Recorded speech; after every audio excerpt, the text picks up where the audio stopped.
Welcome to Biology Classroom, Vijayanagram District. I am A. Natashekar Rao, SA Bioscience, ZPHS Recharu Badangi mandal Vizianagaram district. పిల్లలు ఈరోజు 10వ తరగతిలోని పోషణ ఆహార సరఫరా వ్యవస్థ పాఠంలోని కిరణజన్య సంయోగక్రియ ఎక్కడ జరుగుతుంది, దాని యాంత్రికం గురించి తెలుసుకుందాం. Children, today we are going to discuss 10th class biology lesson nutrition. Where does photosynthesis take place? What is the mechanism of photosynthesis? పిల్లలు, ఇప్పుడు మనం పత్రం అంతర్నిర్మాణం నేర్చుకుందాం. పత్రం అడ్డుకోతలో కనిపించే వివిధ రకాల కణజాలాల గురించి నేర్చుకుందాం. Children, today we discuss about anatomy of leaf. Okay, we have to observe various tissues present in the leaf in its transverse section. పత్రం అడ్డుకోతలో ముఖ్యంగా 3 రకాల కణజాలాలు ఉంటాయి. ఒకటి త్వచ కణజాలం డెర్మల్ టిష్యూ, 2 సందాయ కణజాలం గ్రౌండ్ టిష్యూ, 3 ప్రసరణ కణజాలం వాస్కులర్ టిష్యూ. త్వచ కణజాలం పత్రం పైవైపు కింద వైపు ఉంటుంది. పైవైపు ఉండే త్వచ కణజాలం ఊర్ధ్వవాహి చర్మం అంటారు. దాని మీద ఒక పలచని పొర కలపబడి ఉంటుంది. దీన్నే అవభాషిని అంటారు. ఏమంటారు? అవభాషిని. క్యూటికిల్, అలాగే కిందన కూడా అది ఉంటుంది, క్యూటికిల్. సో ఈ విధంగా క్రింద కూడా అదే విధంగా క్రింద వైపు అనేక పత్రరంధ్రాలు, గాడ్ సెల్స్ ఎదురెదురుగా కిడ్నీ ఆకారం నుండి మూత్రపిండ ఆకారం నుండి గాడ్ సెల్స్ ఉండి దానిని ఈ పత్రరంధ్రాలను ఏర్పరుస్తాయి. ఈ పత్రరంధ్రాల ద్వారా ఆక్సిజన్ బయటికి రావడం, CO2 లోపలికి వెళ్ళడం అనేది జరుగుతుంది. పత్రం లోపల ఉండే ఈ కణజాలను మొత్తం పత్రాంతర కణజాలం లేదా మీసోఫిల్ సెల్ అంటారు. ఇందులో 2 రకాల కణజాలం ఉంటాయి. ఒకటి స్తంభాకార మృదు కణజాలం, 2 స్పాంజ్ మృదు కణజాలం. స్తంభాకార కణజాలం స్తంభాల లాంటి పొడుగాటి కణాలు దగ్గరగా ఎటువంటి సెల్యులార్ స్పేసెస్ లేకుండా అమరు ఉంటాయి. వీటినే స్తంభాకారాలు అలిసైడ్ ప్యారెన్కైమటస్ టిష్యూ అంటారు. దీనిలో ఎక్కువ సంఖ్యలో హరితరేణువులు లేదా క్లోరోప్లాస్ట్లు కలిగి ఉంటాయి. ఈ మిగతా భాగం అంతా స్పాంజ్ మృదు కణజాలంతో నిండి ఉంటుంది. ఇది కూడా కొద్ది మొత్తంలో క్లోరోప్లాస్ట్ని కలిగి ఉండి కిరణజన్య సంయోగక్రియ జరపడానికి ఉపయోగపడుతుంది. లోపల మధ్యగా ఉండే ఇది ఈయన భాగం. ఈ భాగంలో ఉండే ఈ నిర్మాణాన్ని మనం వాస్కులర్ బండిల్ అంటారు. ఇందులో వాస్కులర్ టిష్యూ ఉంటుంది. పైవైపు దారు ఉంటుంది. ఇది వేరు నుండి నీటిని పత్రంలోకి తీసుకొస్తుంది. ఇది పోషక కణజాలము, ఇది ఫ్లోయమ్ అంటారు. ఇది పత్రంలో తయారైన ఆహారాన్ని మిగతా భాగాన్ని సరఫరా చేస్తుంది.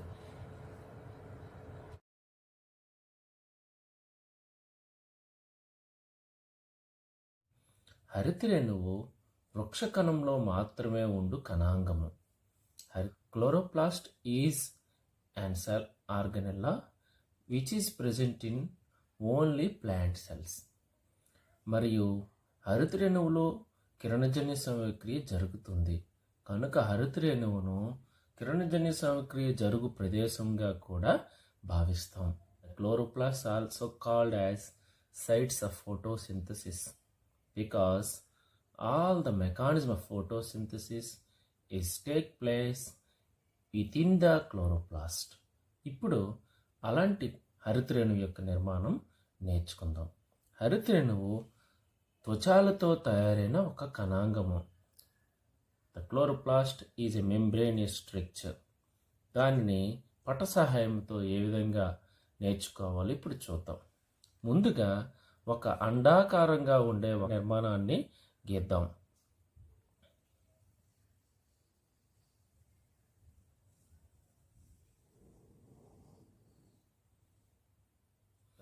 దీని వెలుపల వైపు కూడా అదే రకంగా ఇంకొక అండాకార నిర్మాణాన్ని దానిని అనుసరించి గీయాలి.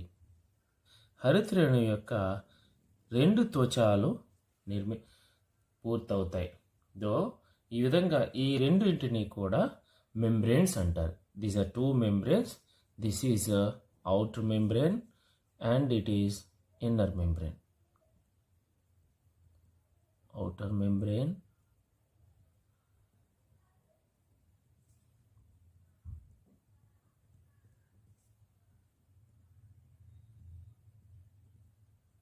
మెంబ్రేన్. బాహ్య త్వచము, అంతర్త్వచం. ఇది బాహ్య త్వచం,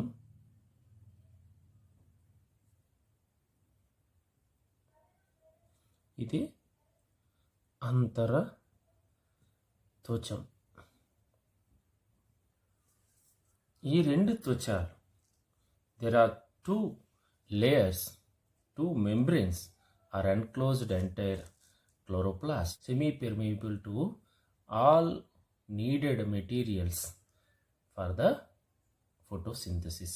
ఇవి కిరణజన్య సమీకరణకు అవసరమైన అన్ని పదార్థాలను లోపలికి అనుమతిస్తాయి.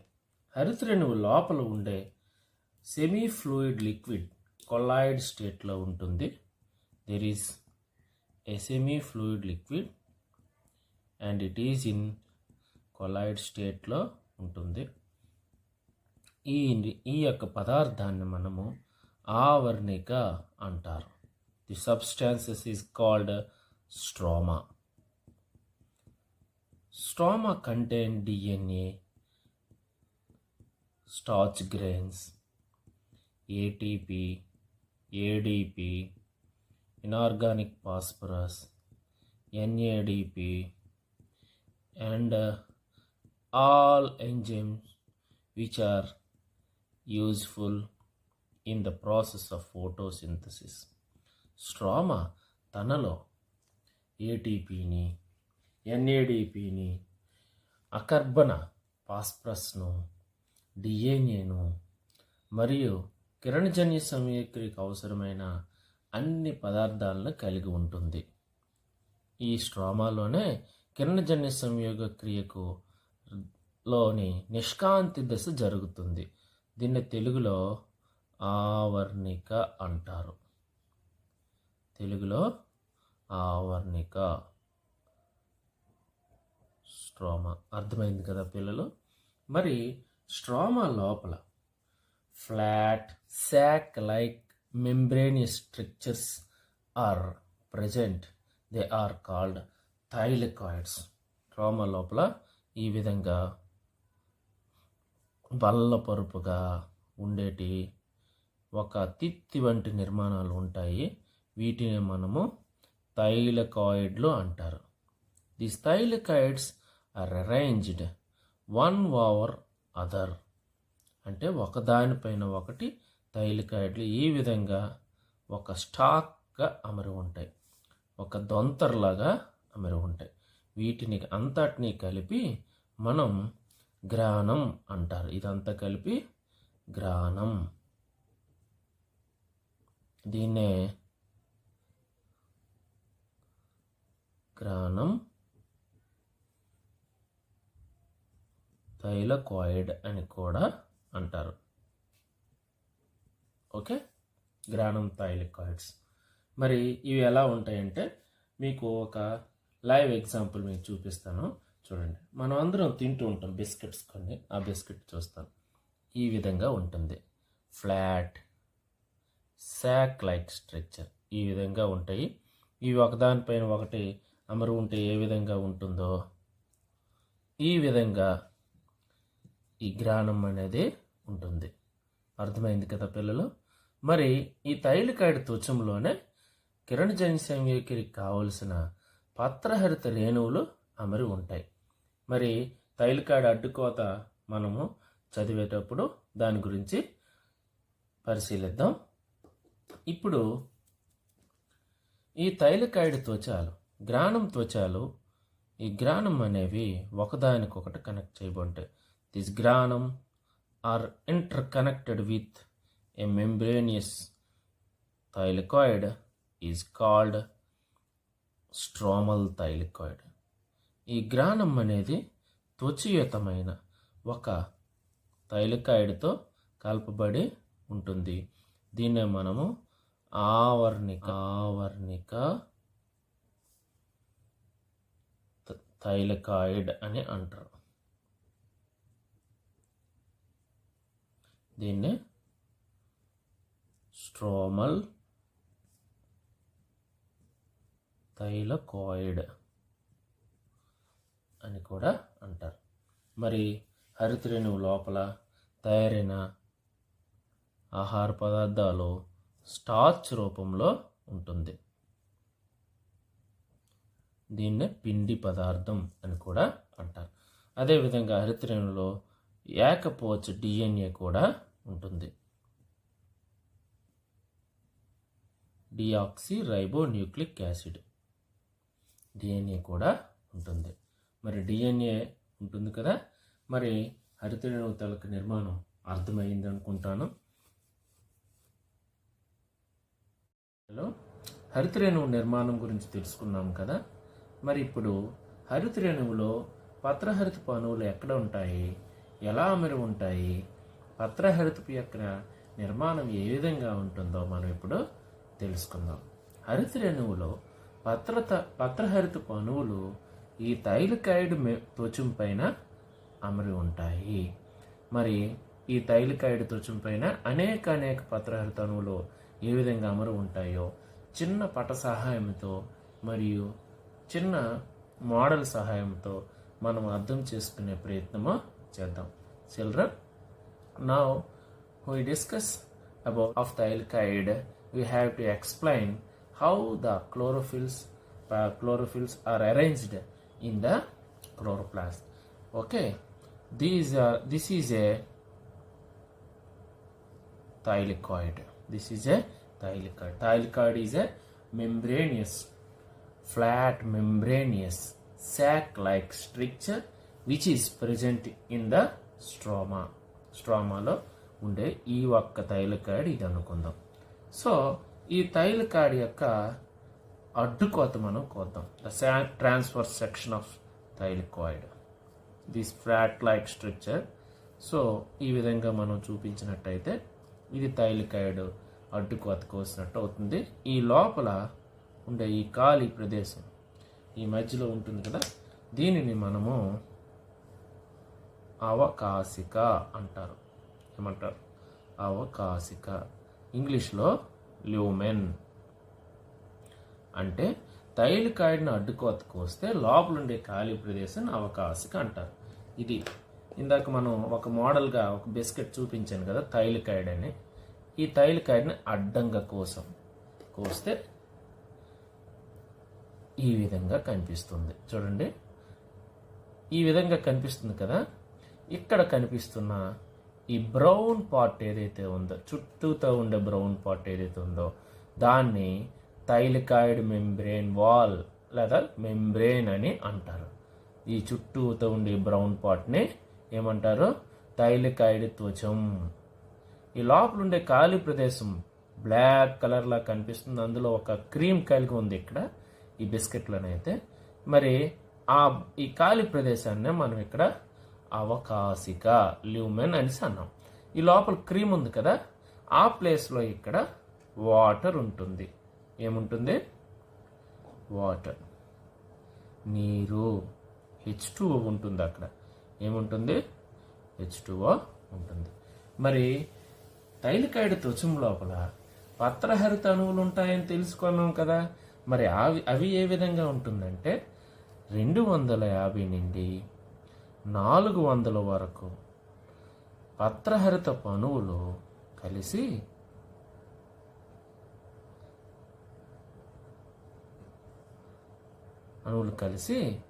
లైట్ హార్వెస్టింగ్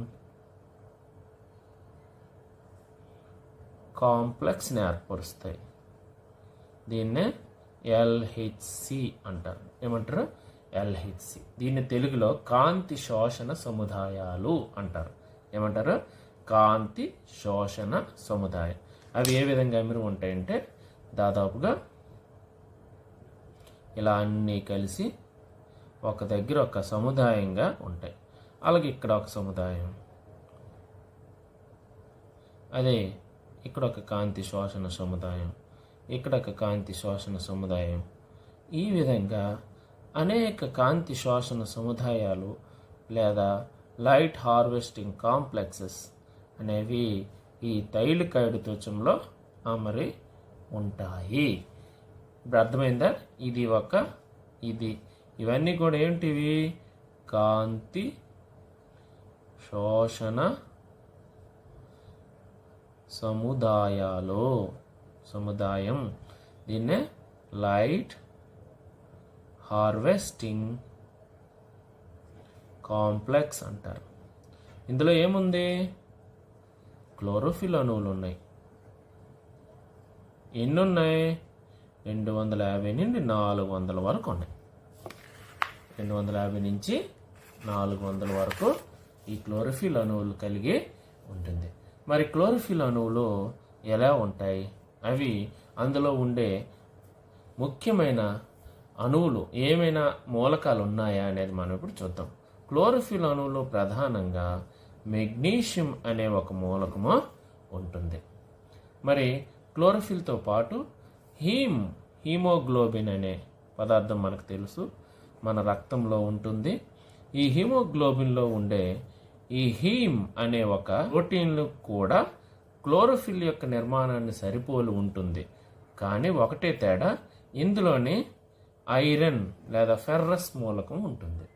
హీము క్లోరోఫిల్ యొక్క నిర్మాణం ఒకే విధంగా ఉన్నప్పటికీ ఒక్క తేడా ఉంటుంది. ఏంటంటే క్లోరోఫిల్లోని మెగ్నీషియం మూలకం ఉంటే, ఎలిమెంట్ ఉంటే, హీమ్లో ఫెర్రస్ అనే మూలకం ఉంటుంది. ఈ విధంగా క్లోరోఫిల్ అనేవి ఈ తైలికాడి త్వచంలో ఉంటాయి. మరి ఈ క్లోరోఫిల్స్ అన్నీ కలిసి ఏం చేస్తాయి? కాంతి శోషణ సముదాయం యొక్క పనే ఏమిటి? ఈ క్లోరోఫిల్ చుట్టూతా ఉండే అనేక రకాల green colour pigments and other than green colour pigments ఏం చేస్తాయంటే they can trap sunlight. They can trap sunlight and initiate the light reaction. ఇవన్నీ ఏం చేస్తాయి? సూర్యకాంతిని గ్రహించి కాంతి దశను ప్రారంభిస్తాయి. కాంతి దశను ప్రారంభిస్తాయి. ఇలా సూర్యకాంతి గ్రహించిన తర్వాత ఈ పత్రహరిత అణువు ఉత్తేజ స్థితి జరిగి కాంతి దశ ప్రారంభమవుతుంది. అది కిరణజన్య సంయోగ క్రియ యాంత్రికంలో మనం నేర్చుకుందాం. ఆక్సీకరణ క్షయకరణ చర్యలు. కిరణజన్య సంయోగ క్రియ యాంత్రికం మెకానిజం ఆఫ్ ఫోటోసింథసిస్ గురించి నేర్చుకునే ముందు ఒక 2 రియాక్షన్స్ గురించి మనం నేర్చుకుందాం. అవి ఏమిటంటే ఆక్సిడేషన్ అంటే ఆక్సీకరణం, రిడక్షన్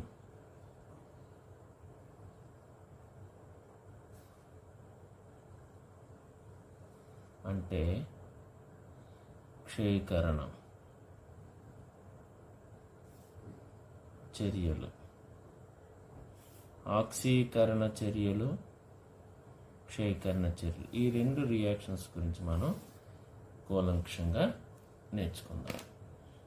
ఏ పదార్థం నుంచైనా, ఏ సబ్స్టాన్సెస్ నుంచైనా, ఏ సబ్స్టాన్సెస్ అయినా ఒక ఆక్సిజన్ అణువుని గెయిన్ చేస్తే, గెయిన్ అంటే పొందితే, అంటే కలిస్తే, అందుకే ప్లస్ రసం, దాన్ని ఆక్సీకరణం అంటారు. అలా కాకుండా ఒక ఆక్సిజన్ అణువును ఏ సబ్స్టాన్సెస్ అయినా లాస్ అయితే, అంటే కోల్పోతే, దానిని క్షయీకరణ చర్యలు అంటారు. ఇది ఒకటోది. 2, ఏ సబ్స్టాన్సెస్ అయినా ఒక హైడ్రోజన్ అణువును లాస్ అయితే, అంటే కోల్పోతే, అది కూడా ఆక్సీకరణ చర్య. అదేవిధంగా ఏ మాలిక్యూల్ అయినా ఒక ఎలక్ట్రాన్ని లాస్ అయితే, అంటే కోల్పోతే, అది కూడా ఆక్సీకరణ చర్య. ఇక్కడ దానికి వైస్ వెర్స్ అంటే వ్యతిరేకంగా ఏంటంటే హైడ్రోజన్ని గెయిన్ అయితే, అంటే పొందితే, ఇది క్షయీకరణం అవుతుంది. అదేవిధంగా ఒక ఎలక్ట్రాన్ని గెయిన్ అయితే, అంటే పొందినాక అది క్షయీకరణం అవుతుంది. ఈ విషయాలు బాగా గుర్తుపెట్టుకుంటే మనకి కిరణజన్య సంయోగ క్రియ యాంత్రికం బాగా అర్థమవుతుంది. to better understanding of mechanism of photosynthesis, we have to remember these reactions: oxidation and reduction. Okay, note చేసుకోండి. కిరణజన్య సంయోగ క్రియ యాంత్రికం. కిరణజన్య సంయోగ క్రియ విధానం, మెకానిజం ఆఫ్ ఫోటోసింథసిస్. ఈ మొత్తం ఈ క్రియా విధానం ఎక్కడ జరుగుతుంది? హరితరేణు క్లోరోప్లాస్ట్లో జరుగుతుంది. ఇది 2 దశల్లో జరుగుతుంది. మొదటి దశనే, అందులో ఉండే మొదటి దశనే ఫోటో కెమికల్ ఫేజ్ లేదా లైట్ డిపెండెంట్ ఫేజ్ అని అంటారు. ఈ దశ కాంతిచే ప్రారంభించబడుతుంది. This photochemical phase is initiated by the light. That's why it is called as light dependent reaction. మరి దాంతో పాటు ఇంకొక దశ ఉంది, దాన్ని బయోసింథటిక్ ఫేజ్ అని అంటారు. This is biosynthetic phase. ఇక్కడ లైట్ డిపెండెంట్ ఫేజ్ లేదా డార్క్ ఫేజ్ అంటారు. ఇది కాంతి అవసరం లేదు, అలాగని ఇది చీకట్లో జరుగుతుందని కాదు. పగలు రాత్రి ఎప్పుడైనా జరుగుతుంది, కానీ కాంతి అవసరం లేకుండా జరుగుతుంది. ఇది కాంతి అవసరంతో జరుగుతుంది. మరి ఫస్ట్ ఫోటోకెమికల్ ఫేజ్ గురించి నేర్చుకుందాం. ఫోటోకెమికల్ ఫేజ్లో ప్రధానంగా 2 దశల్లో జరుగుతుంది. మరి ఏమిటంటే, ఇది ఎక్కడ జరుగుతుందో ఫస్ట్ చూద్దాం. గ్రానం థైలికాయిడ్లో జరుగుతుంది. అంటే థైలికాయిడ్ వాల్స్లో క్లోరోప్లాస్ట్లో ఉన్న క్లోరోఫిల్ ఉంది కదా, సో లైట్ హార్వెస్టింగ్ కాంప్లెక్స్ అక్కడే ఉందని మనం నేర్చుకున్నాం. సో ఇదే సూర్యకాంతిని గ్రహిస్తుంది కాబట్టి అక్కడి నుంచే ఇది ప్రారంభమవుతుంది. The light energy, photon energy లైట్లో ఉంటుంది కదా, దీన్ని క్లోరోఫిల్ అణువులు గ్రహించి తనలోని 2 ఎలక్ట్రాన్లను కోల్పోయి అది ఎగ్జైటెడ్ అవుతుంది, లేదా యాక్టివేటెడ్ అవుతుంది, ఇంకా ఆక్సిడైజ్డ్ అవుతుంది. ఈ స్థితిలో అది ఎక్కడి నుండైనా ఎలక్ట్రాన్లు పొందాలని ట్రై చేస్తుంది. ఈ క్రమంలో ఈ ఎగ్జైటెడ్ క్లోరోఫిల్ అనేది అప్పుడే అవకాశిక లేదా ల్యూమిన్లో ఉండే వాటర్ అణువుని స్ప్లిట్ చేస్తుంది, అంటే ముక్కలు చేస్తుంది లేదా విచ్ఛిన్నం చేస్తుంది. నీటి అణువు విచ్ఛిన్నం జరుగుతుంది. మన టెక్స్ట్ బుక్లో ఒక అణువు ఇచ్చారు, కానీ ఆక్సిజన్ అణువు తయారీకి అనుకూలంగా నేను దాన్ని 4 వాటర్ అణువులుగా మార్చాను. So this excited chlorophyll splits the water molecule in the lumen. ఇలా 4 హైడ్రోజన్ వాటర్ మాలిక్యూల్స్ అనేవి 4 హైడ్రోజన్ 4 హైడ్రాక్సైల్ అయాన్లుగా విడిపోతాయి. దీన్నే మనం splitting of water due to light. So this reaction is called photolysis of water. The photo means light, lysis means breaking. This was discovered by Robert Hill. That's why this reaction is called as Hill's reaction also. So this is the process. The light is trapped by the chlorophyll, and then it is excited. The excited chlorophyll splits the water in the lumen. So here 4 hydroxyl ions and 4 hydrogen ions are formed. What about these 4 hydroxyl and hydrogen ions? 4 hydroxyl ions, they turns into water, 2 water molecule and 1 oxygen molecule.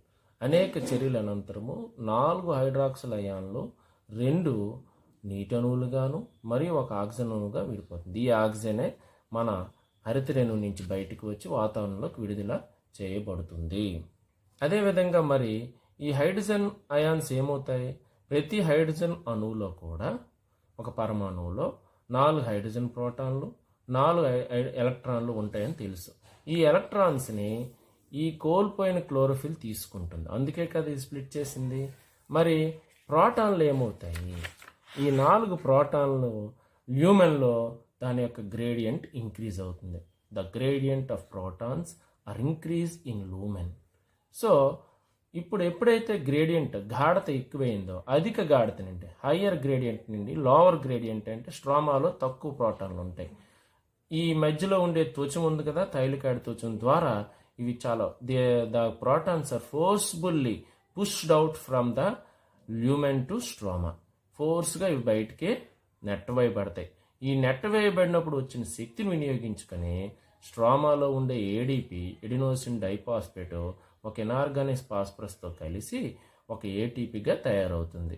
దీన్నే ఎసిమిలేటరీ power, గ్రాహిక శక్తి అని కూడా అంటారు.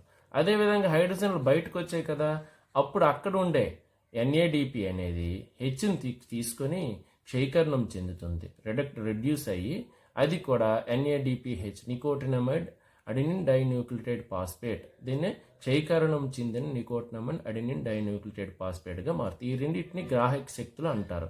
మొత్తం మీద ఈ కాంతి దశలో end products 3 ఉన్నాయి. 1 oxygen, 2 ATP, 3 NADP. ఈ ఏటీపీ ఎన్ఏడిపి తరువాత మనకు ఈ నిష్కాంతి దశలో ఉపయోగపడుతుంది. కార్బన్ అనేది ఎంతవరకు ఉపయోగపడలేదు. ఈ కార్బన్ క్షయీకరణం చెందించడంలో ఈ ఏటీపీ మరియు ఎన్ఏడిపి హెచ్చుల పాత్ర ఎక్కువగా ఉంటుంది. దాని గురించి మనం చూద్దాం. బయోసింథటిక్ ఫేజ్ లేదా లైట్ ఇండిపెండెంట్ ఫేజ్ లేదా డార్క్ రియాక్షన్ ఇది ఎక్కడ జరుగుతుంది? స్ట్రోమాలో జరుగుతుంది. ఇక్కడ జరిగే ప్రధానమైన చర్య ఏమిటంటే reduction of carbon dioxide into glucose. Carbon dioxide గ్లూకోజ్గా మారుతుంది, అంటే క్షయీకరణం చెందుతుంది. అంటే ఏమైంది? కార్బన్కి హైడ్రోజన్లు చేరాలి లేదా కార్బన్ డైఆక్సైడ్ ఆక్సిజన్లు పోవాలి, ఇది జరగాలి. ఆ రెండు జరుగుతాయి. చూడండి, 6CO2 అనేది 12 NADPH నుండి హెచ్ని తీసుకుంటుంది. అంటే 12 హెచ్లు, అదే 12H సరిపోయింది కదా. H12 అనేది 6 కార్బన్లకి 12H చేరింది, అంటే క్షయీకరణం చెందింది.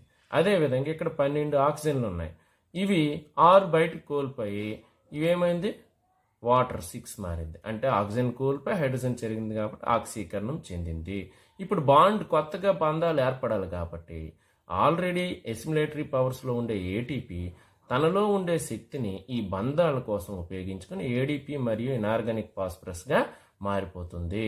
మొత్తం మీద చివరగా కార్బన్ డైఆక్సైడ్ క్షయీకరణం చెంది కార్బన్ డైఆక్సైడ్ రిడక్షన్ చెంది మనకి గ్లూకోజ్ ఏర్పడుతుంది. ఈ గ్లూకోజ్ తరువాత స్టార్చ్గా మారి మన ఆకుల్లోనూ మరి ఇతర భాగాల్లోనూ నిల్వ చేయబడి మనకు ఆహారంగా ఉపయోగపడుతుంది. చూసారా పిల్లలు, కిరణజన్య సమక్రియ విధానంలో ఈ విధంగా ఎండ్ ప్రొడక్ట్గా గ్లూకోజ్ నిష్కాంతి దశలో ఏర్పడింది. దీన్నే మనం తరువాత ఆహారంగా ఉపయోగించుకుంటున్నాం. పట సహాయంతో కిరణజన్య సంయోగ క్రియ యాంత్రికం వివరణ. పిల్లలు, మెకానిజం ఆఫ్ ఫోటోసింథసిస్ అర్థం చేసుకోవడం కోసం ఈజీగా ఒక హరితరేణువులో క్లోరోప్లాస్ట్లో ఈ mechanism of photosynthesis light reaction, dark reaction రెండు ఒకే దగ్గర ఎలా జరుగుతాయో చూద్దాం. ఇది హరితరేణువు. ఇందులో ఉండే గ్రానం థైలికాయిడ్స్ ఇవి. ఈ గ్రానం థైలికాయిడ్ వాల్లోనే క్లోరోఫిల్స్ అనేవి LHC అంటే లైట్ హార్వెస్టింగ్ కాంప్లెక్స్ లేదా కాంతి శోషణ సముదాయాలుగా ఉంటాయి. ఈ కాంతి శోషణ సముదాయమే కాంతిని గ్రహిస్తుంది. సూర్యకాంతి వస్తుంది చూసారా, వచ్చిన తర్వాత అది తనలో నుంచి 2 ఎలక్ట్రాన్లు కోల్పోయి అది ఏమవుతుంది? ఆక్సీకరణం చెందుతుంది. ఇలా ఆక్సీకరణం లేదా oxidized chlorophyll is splits 4 H2Os into 4 protons and 4 OH hydroxyl ions and 4 electrons. These electrons later refills into chlorophyll and normalize them. Okay, what about the remaining protons? Protons are accumulated in the luminaria. The gradient of protons or hydrogen ions are increased in the lumen. So what about the hydroxyl ions? These 4 hydroxyl ions, this was converts into 2 hydrogens and 1 oxygen molecule. This molecule is liberated through the membranes of the chloroplast and to the outside nature. So then the gradient of proton is increased in the luminaria, which is forcefully comes out towards stroma. ఇలాగా ఏటీపీఏజ్ అనే ఒక enzyme ఉంటుంది, దాని ద్వారా బయటకు వస్తుంది. ఇలా వచ్చినప్పుడు ఆ ఫోర్స్ను ఉపయోగించుకుని ఏడీపీ అనే పదార్థం ఐపీ అంటే ఇనార్గానిక్ ఫాస్ఫరస్తో కలిసి ఏటీపీగా మారింది. This is an assimilatory power adenosine triphosphate. And then the hydrogens is received by NADP and this NADP is reduced into NADPH. This is also one of the respiratory powers. The light energy is converts into chemical energy in the form of ATP and NADPH. Okay, this is a light reaction. The splitting of water within the lumen is called photolysis of water, which was discovered by Robert Hill. That's why it is called Hill's reaction. Okay, then the ATP and NADP were formed in the stromal area. Then the second light independence phase is start. In this light independence phase, within the stroma, there is so many ADPs, IPs, NADPs are there in the stroma, and so many enzymes are there in the stroma. So 6 carbon dioxides are reduced into C6H12O6. So here 6 carbons and 12 oxygens. So the 12 oxygens reduced into 6 oxygens in the C6H12O6. And then 6 carbon is a gain 12 hydrogens from the NADPH. So it is also reduced. The carbon is reduced into glucose. So the bonds, so many bonds are formed in the glucose from the carbon dioxide to glucose. There is so many bonds are formed, newly formed. This bond energy is comes from the ATP. So it will convert into glucose. So this is reduction of carbon dioxide. So at last there is a C6H12O6 is formed. So there is so many intermediate reactions are there in dark reaction. RUBP, ribulose 1,5-bisphosphate, is the substances which is utilized for this dark reaction. So later this glucose is converted into starch granules, which are transported to the other parts of the plant for storing purpose. Thank you. ధన్యవాదాలు పిల్లలు. Stay home, stay safe.